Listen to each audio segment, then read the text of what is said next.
पवई के एक posh apartment में फ्लैट नंबर 304 की चर्चा पूरे शहर में है।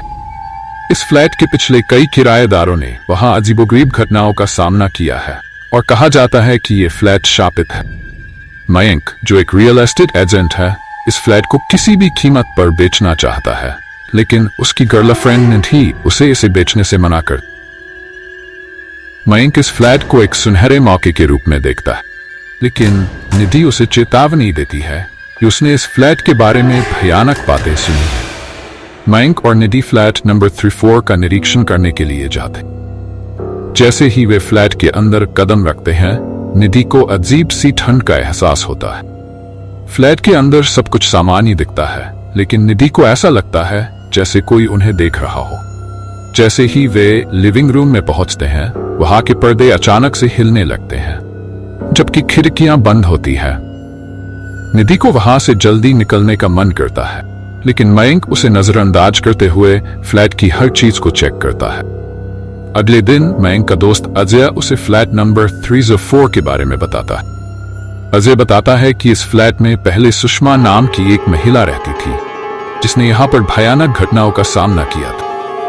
उसने बताया था कि रात में फ्लैट के अंदर से किसी के चलने की आवाजें आती थी और कभी कभी बाथरूम के आईने में अजीब आकृतियां दिखाई देती। सुषमा ने यहां रहने के बाद अपने मानसिक संतुलन को खो दिया था और उसे अस्पताल में भर्ती कराना पड़ा था।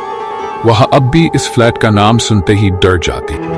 मयंक और निधि फ्लैट में वापस जाते हैं ताकि वहां के असल कारणों का पता लगाया जा सके। निधि ने इस बार अपने साथ एक पूजा की थाली भी रखी है।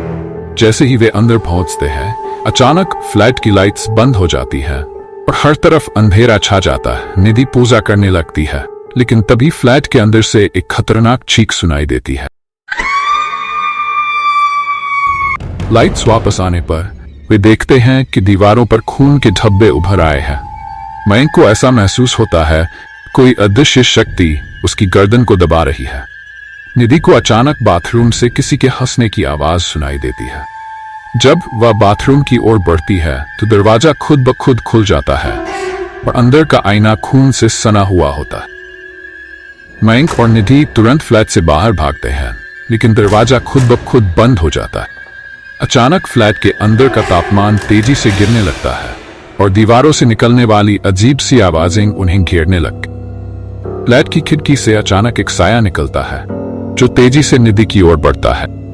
मयंक उसकी रक्षा करने की कोशिश करता है, लेकिन तभी फ्लैट का फर्श अचानक से धंसने लगता है और दोनों को ऐसा महसूस होता है कि वे एक गहरी खाई में गिर रहे हैं। अगली सुबह फ्लैट के दरवाजे पर सिर्फ मयंक का फोन पड़ा मिलता है, जो अभी भी रिकॉर्डिंग कर रहा होता है।